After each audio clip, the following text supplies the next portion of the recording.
Welcome back, Nation, to another Author Nation podcast. Now, everybody knows if you're going to succeed, you need to measure how you're doing. And nobody knows that better than Dave Chesson. He's going to be talking about ways to do that and all the stuff that he's been building for authors. So stick around. Hey, it's Joe Solari, and welcome back to Author Nation. Today, I'm in the secret lair of Dave Chesson. How are you, Dave? I'm doing good. I'll be very excited when this secret layer is complete. You know, this is the strangest thing. The previous episode, we were in another construction project. I don't know what it is. It's a year of building. It's been 2 years of building for me.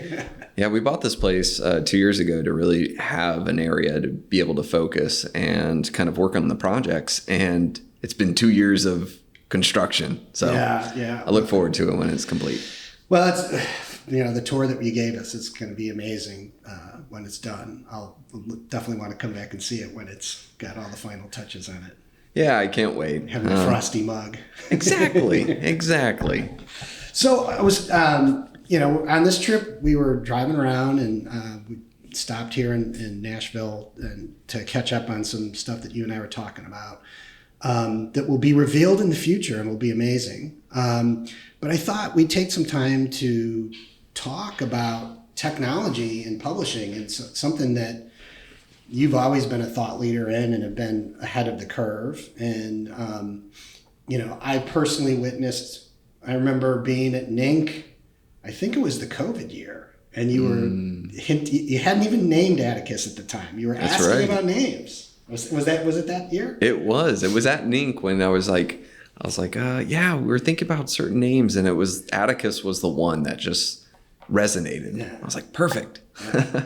So let's go back in time and tell us a little bit about what at the time was KDP Rocket. That's right. What made you do that? And then we'll just go from there. Yeah, well, if we start looking at 8 to 10 years ago, Amazon, they created the KDP program, Kindle Direct Publishing. They had CreateSpace. Remember that little guy? Yeah, right? Unfortunately, I do. So, and for those who might not know this, you had to set up your ebook sales on KDP and then your print book sales on CreateSpace, and they talk together. Amazon also at that time had the worst reporting ever, right? Worse than it is now. If you think it's bad now. You couldn't even tell how much money you made in a day. Yeah. They just made it ridiculous. And so I think in that time, all of a sudden there was this market and that you could put your books on there. But the tools and the things we had, the reporting, the numbers, the data, the control, it just didn't exist. And authors were at a major disadvantage. Self-published authors were at a major disadvantage because you had publishing companies that had all of this old school data and information that they were using from all their book sales. And they were able to kind of take advantage of this wide market. They had their own reporting. They had their own data. They had their own, trends and information.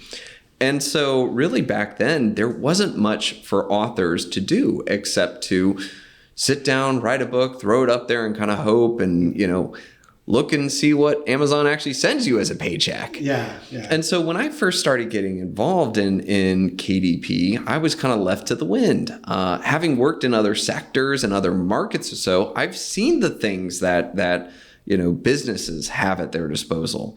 No other business out there would do all this work and create this product and then be like, well, I hope I get paid. I don't know what I'm going to get paid today. I don't know what I did, or anything like that. And then you finally just get a check. And so for me, I really missed not having data. I missed not being able to know what people were searching for on Amazon. I missed not being able to know how much money other people were making. By the way, back then, there used to be a lot of people that were claiming that they were selling thousands of copies of their book, and nobody had a way of verifying it, right? And so that's one of the biggest things that led me to create KDP Rocket back in the day was hey, there's ways that we can figure out how much money people are making, how many books they're actually selling, what people are typing into Amazon, how many people are typing it in. And all of a sudden it was able to kind of create a little bit more. And I think we've seen that across the entire marketplace. not just with Publisher Rocket, now called Publisher Rocket, right?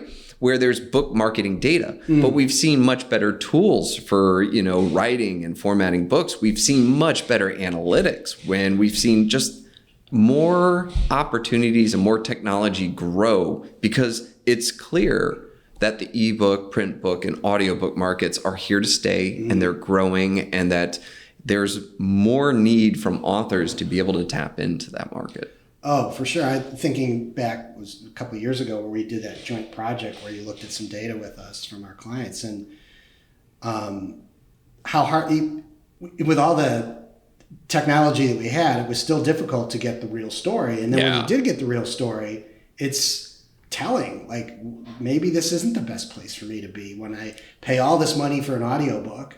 Right. Remember when Hank was sharing that data with us, and and I'm in a room with clients that are spending $2,000 a finished hour on audio and have 10-hour books, right?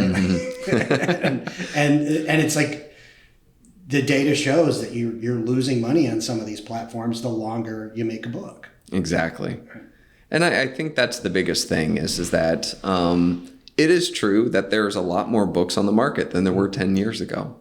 It is true that publishing companies have gotten a little smarter about things. But the truth of the matter is that it's really, I think, from what I've seen, it's really kind of separated a lot more so than the authors that take this seriously and really get into understanding exactly what you just said and making that be a part of it.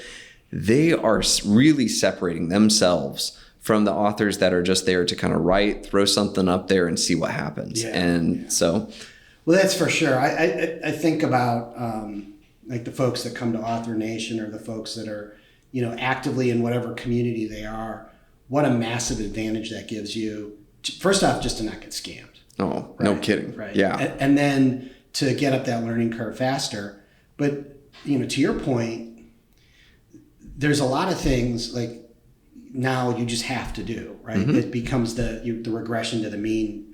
If you're not doing this stuff, you're not even, those are the table stakes, right? And so like something like, I remember when I first got, it was KDP Rocket at the time, and how important that was to give you an advantage to figure out what was going to go in those slots, right? Like to think, like most people didn't even know, because there was no description in KDP, like what should I do with these keyword slots, right? And then to go someplace and get that tool and get information that I could put in there and test, and then see those results. I mean, I think that's where you start to see a real breakout of like true indie publishing. Like I'm taking control of my business and taking it in a direction I want it to go, not necessarily where maybe this platform wants me to go. Yeah. Absolutely. And I really, what I see it is that I see that with the new technology and the new software and the new training and everything that's out there, what we're doing is we're starting to see that it is authors learning more and authors taking more control. And I think the education and the experience and therefore their influence is really key. But being able to make sure that you're not at the whims of just one, shall we leave them nameless, market to do whatever they want. And I think that's where, if we were to ask me, where do I think the future is going? I think we're going to see a lot more authors being in more control than they have been in the past 8 to 10 years. Well, let's talk, you've been, as long as I've been around the industry, you've been around, and I've always seen you at events. Give me a feel for just like over time, how you're looking at the market and observing opportunities for you to solve with technology, because that's how I kind of see what you've done over time, is you've been kind of watching and saying, oh, I've got all this background in technology, I can solve that problem, I see an opportunity. Can kind of walk through that. Yeah, actually, honestly, the best way to put it is it's just been kind of being a selfish author. So here I am working on writing a book, and I'm doing my latest thing, and I asked myself, man, wouldn't it be nice if I could see what keywords I should put in? Wouldn't it be nice if I could, do X, Y, and Z? And so then I sit there and I go get my programming team. I'm like, hey guys, guess what? Here's something we can do.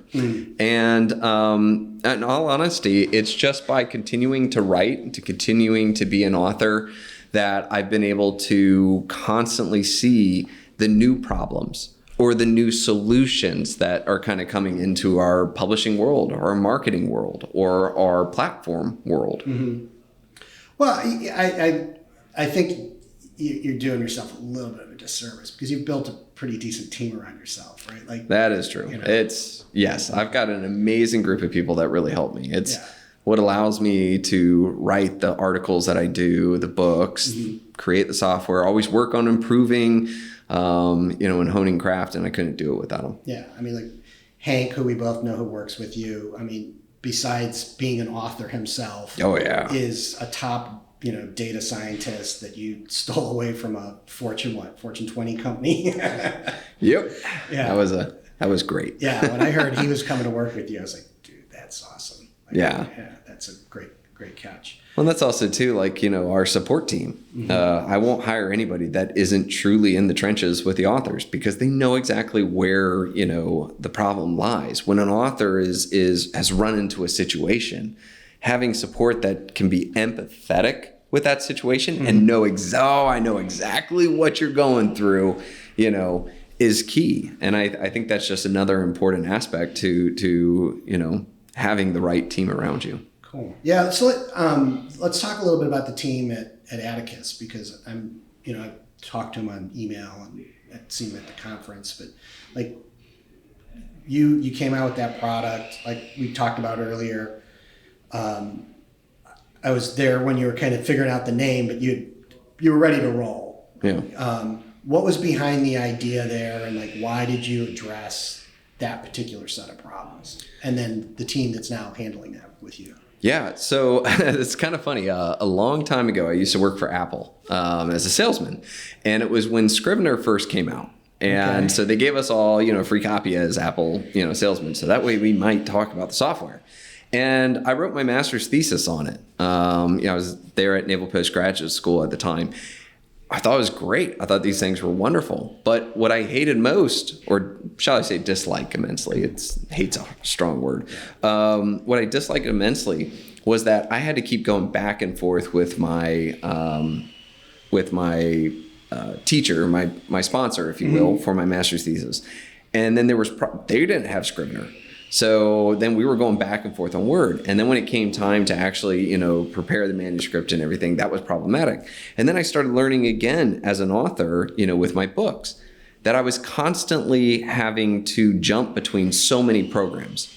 I would write in Scrivener. I would export to Word. I would then email back and forth with my editor. And then I would have to put it into a formatting software, which at the time I was using something called Judo, which... It's nice, but it's a really hard learning curve, right? Yeah, and back in the day, there was some... But back in the day, I was like, wow, I could do these things. And then I'd spend hours learning how to do those things. But you could do things.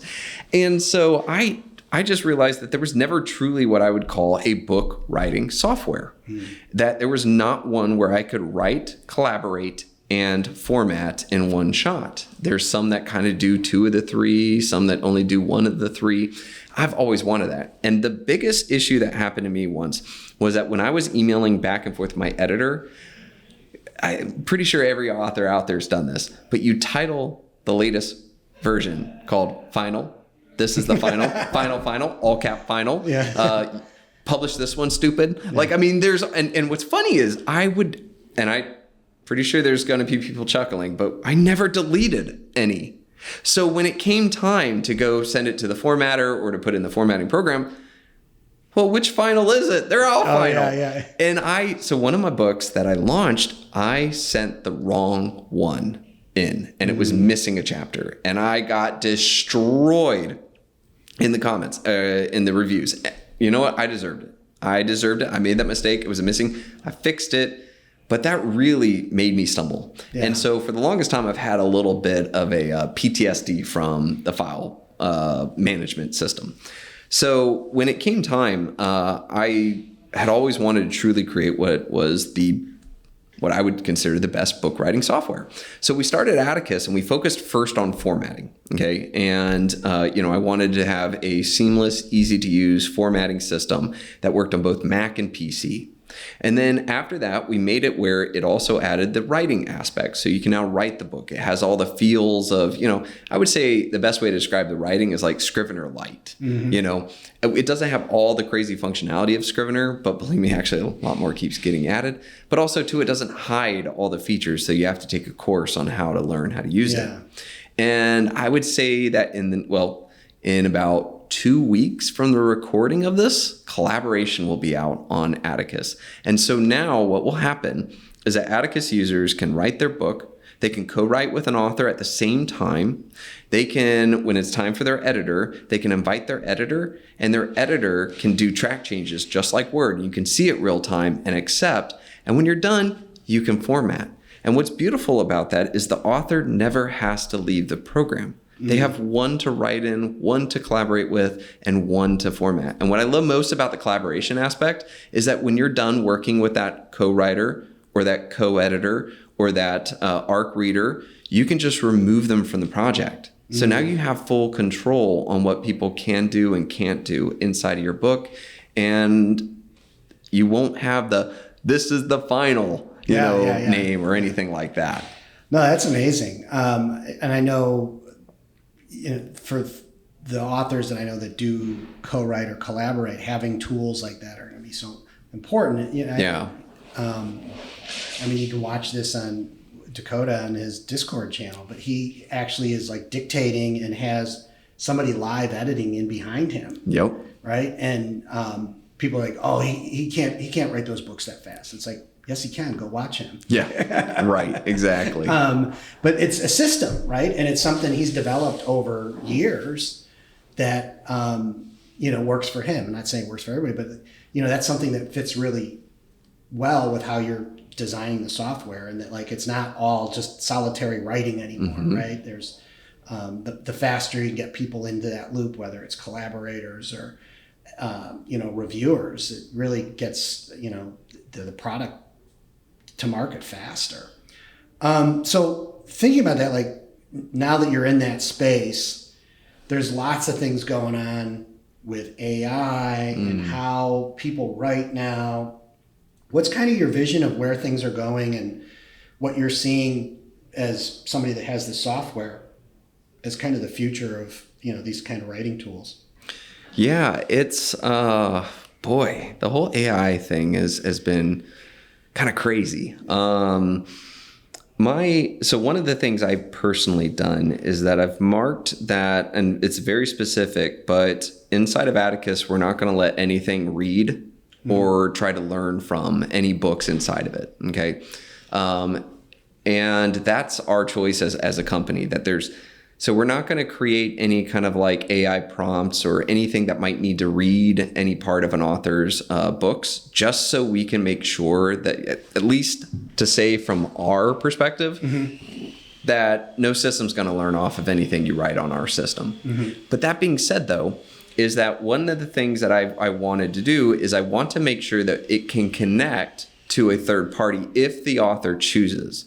So specifically, there's a lot of really interesting tools out there that can help as what I would call like a muse, help you get over writer's block, maybe assist, maybe remind you, or just check your characters and verify that, your character profile card is correct.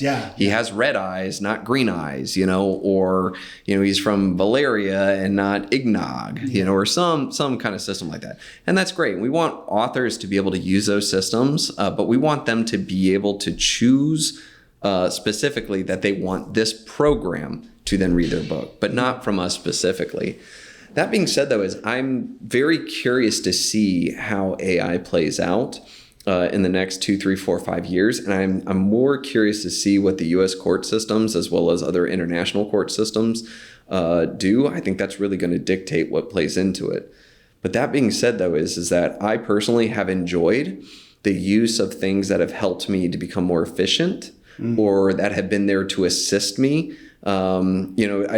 I don't know if you know this, but I actually suffer incredibly from dyslexia. Yeah, you mentioned that to me. Yeah. And it's it's funny is I've had people, make snide comments on YouTube because I'm using a program to help me with editing. And they tell me that, well, that's high school, grammar and blah, blah. And I'm like, yeah, but I need this assistance a lot more than you think. And I appreciate programs that help me with that. I think it's important for people to understand that a lot of authors come from different backgrounds, maybe different, limitations perhaps, and that this might open them to being able to do things that they might not have been able to do. So, sorry, that was a really convoluted way of approaching it, but it wasn't. I think that it's a topic that you have to really articulate your whole thought process, because too often people just jump to a conclusion based on their feelings about the subject and what their understanding of the subject is. And the reality is that if you think that the advent of this tool is going to be what makes it impossible for you to be an author, you really don't have a good understanding of the marketplace. Yeah. Because the reality is that, this is one of the toughest industries you could ever get yourself into, right? Like there's a lot of easier ways to make money. Yeah. And, if you learn anything from the podcast, there's a lot of people that have made the choice, as hard as this is, to do this because they get something from it. Yeah. The choice, if you think that's going to be what stops you, then you really should think further through that thought process, right? What is it that's really got you concerned? Is it that technology, or is it something else? Because no matter what, we have to make these choices, like you said. And when it comes to somebody's writing process, whether they collaborate, like I know a lot of people that, they work with their brother or their sister, or, it's a joint project that writes that book. That's the creative process that resonates with that person, and you have to respect that. Not everybody just goes off into the woods and comes back with a book, right? Right. And especially if you're committed to something where you're writing long series, right? Like you need to have ways to, one, keep producing, but two, keep track of everything. Yes. Like exactly. Even if you're using something, like I think, you were already seeing it in a lot of tools on the editing side, but you mentioned earlier, like just keeping things consistent in your story Bible. Right. Yep. Like that is important for your reader, right? That's going to knock them out of the story because they remember, that character's at level 17. Yeah. Right. Like this stuff is important to them. And if you need to rely on a tool like that because you've got, multiple series open or whatever it is, that's not a bad thing in my view, at least. Yeah. And I, like I said, I think where I personally draw the line is I don't like systems that read and learn from your book unless you really know that that's the case. And I think that's just me kind of drawing my little line in the sand on it. That being said, though, is I think there's a lot of wonderful tools that really help people. And so I would say that just because something is AI doesn't mean it's necessarily a bad thing. I think that it can be something that helps really good writers do even better things. And that's where I like it. Well, and I think, because you're an indie and you've grown up around the indies and you respect it so much, that's inherent to this is like, hey, it's yours to customize. Yeah, right. Absolutely. Like, that's what a book is. Right. This is a base model. Story. You want to put a scope on it. You want to put a different stock. It's up to you. Right. Yeah. So I think that, that's important to let the community decide that. And within the community to respect that across each other's, it's like, maybe that's not how you want to write. Yeah. Then just mind your own business and go write your own way. Right. So yeah, what else? We talked about the hairy subject, AI. What else do you think's going on with, really on the craft side with technology? Well, I think that there's a bit more of a shift. Like I said, so there's your experience and your knowledge and your marketing. I think the other one's control, And I think that authors are realizing that putting all your eggs in the Amazon basket might not be the best long-term play. Mm-hmm. We're seeing a lot of accounts being closed down, automatically. And I think that that's caused, a lot of people to have a bit of a wake-up call that, hey, if all of my sales are just here in this one spot, I'm beholden to Amazon and anything they do or change. What's to say they don't change our distribution, percentage, or, they make it really difficult to do X, Y, and Z. Like, those things can happen. And so personally, I'm seeing a lot more shift of authors starting to look at, selling wide on other markets as well as selling direct, and I think having more control in their books. And because of that, I think it's shifted a lot of the way authors are approaching writing their books, because they're trying to move towards that. Instead of just hunting on Amazon, they're hunting into different other areas to really expand their reach. Yeah, well, I what you made me think about was, authors really are in the experience business. Yeah, yeah. Right, and the most common experience they're thinking about is somebody reading or listening and then imagining in front of their mind's eye this play that you've directed, right? Like, that's the essence of the story. But the reality is that your marketing and where they buy the book and everything about your brand is part of that experience. It may be the first thing that they experience of the experience, right? Mm-hmm. So having ways to control that in the marketplace is going to be really important. I agree. I definitely agree. And I think too, being able to reach out to your readers is going to be even more important to authors than just being, just receiving a royalty check. Yeah. Being able to communicate, send out an email, interact with them, create ways that they can interact with you and your writing process. I think these are things where authors are going to really start to move towards things that give them that kind of control. I also think with what's developed with a lot of the bigger platforms, whether it be Amazon or Facebook, the product is the customer, right? That's what they're controlling, right? And they're figuring out ways to leverage how they can make money off of that. And, if that's on brand for you, then great, right? If that's how you want to be treated or you want your customers to be treated, that's okay. Some people are okay with that, right? Frankly, if there's just certain products that the sheer efficiency of Amazon makes it that I'm prepared to do that, right? Like, yes, you won. I'm going to get it in 15 minutes. That's what I want, right? I should have ordered it a week ago. I didn't. You're going to deliver it in 2 days. I'll buy it from you.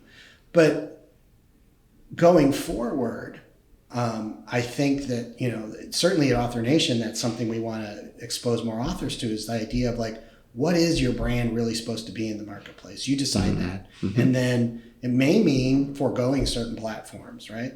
Yeah. Do you sell live? Do you not sell live? Do you sell on certain platforms? And then how can you really get people to understand that brand as fast as possible? Right. Yeah. I think people are learning more that having, 1,000 fans is way better than having, 10,000 customers. Yeah.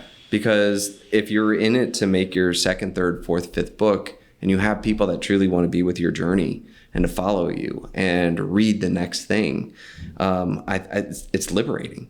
Mm-hmm. It's also empowering. And I just see more of a shift towards this. I see more authors realizing the beauty of that model, more so than the whole, put it up on Amazon and cross your fingers, everything goes right and they work well with me and we'll see what happens, And don't get me wrong, it's Amazon can be a great way to get your foot in the door, really start building out. But like I said, as authors have succeeded and seen, the benefits of this, it's now realizing that, okay, maybe this shift is coming. And I just see more authors doing that every day. Yeah. Yeah. Well, earlier when we were talking in your office, we were talking about Disney and some of the stuff that it's done with Star Wars. And, it's a big company. There's lots of people touching that brand now. That's the way it's going to be. But going back to what you just said is like, what if they just focused on the hardcore fans, right? The people that can spout off the lore and know all the canon. And, you know, if you were just my thinking on it, if you were addressing that market, understanding that by telling the story in its truest form, it was going to disseminate out and make more of those people, rather than trying to say, well, how do we make this brand wider for everybody? Think about like, well, it did a pretty good job all the way to this point, focusing in on what it was good at. Why not stick to that and just let the market disseminate it, right? Like, nobody is a better salesperson for Star Wars than a Star Wars fan. Right? Yeah, I think a good way to kind of translate that for authors is like, you know, when you're in the romance or when you're in lit RPG or something, there's certain tropes, right? In your market that loves these kind of books, they look for these tropes, whether they know they exist or not. It's what connects with them. And so understanding those tropes and understanding what your people want and creating things that fit with them, you know, that's where you build following. That's where you build super fans. That's where you build people that will go to your next book or your next movie, you know. And I think that when you can really tap into those things, you know, it just gives you a lot more control. And it gives you a lot more of a market. And you're worrying less about what somebody else is going to do and more about what you're going to do. And I think that's powerful. Yeah. So I know you're not going to be at Author Nation because you're manacled to this construction job for the next few months. But you got the team coming out. So why don't you tell people what they can experience from the Kindlepreneur family? Yeah, so Atticus team is going to be there. They're going to have a booth to be able to walk anybody through the software, talk about you know, the latest features, which, by the way, by then collaboration will be out and fully swinging. And a whole bunch of other new features that are planned as well. We'll also have someone at the tables to be able to for people to sign up to walk through the program or have any of their questions asked. Just be able to be technical advice and assist. Yeah, we have, and I don't know if the team told you this, but we have what's called the Tech Cafe, which is it's a smaller room that's set up classroom size, and you guys have some hours there where people just can come in, whether they're already a customer or new, and just like hands-on stuff with these products. That's something we're trying to get people to really leverage their tech stack. And, you know, we're not saying this is the product for you. Come here and figure it out. Like, come to the show and evaluate it. Best product will win. But we want to give you everyone an opportunity to talk to the experts on like how to use it, because you and I both experienced what it was like in the old days of trying to get you couldn't even find the directions to do some of that formatting. Yep, exactly. I was telling Ernie yesterday with Suze's first book, it was loaded with pictures. Yeah. Like, think about that 2014 trying to load a book that was like mostly pictures on the inside. Like, and not having them scrunch or get chopped or oh my Lanta. You had to. The trick was you had to make a PDF and you had to go in through the Create Space textbook thing and do it that way, which had a whole different price structure. And but that I can't remember if that was on K-boards or what it was that we figured that one out with. But yeah, those were the days. Yeah, and for the Tech Cafe, by the way, too, Monique will actually be our rep there. So anybody who's been following on our YouTube channel for Atticus or watched any of the tutorials, that's our teacher. So she'll be there to answer people, you know, one-on-one, any questions they got. Cool. All right, man. Well, it's great having you on the podcast, and thanks for all your support of the show. And we'll be seeing you. Excellent. Right. Thank you so much. Talk to you later.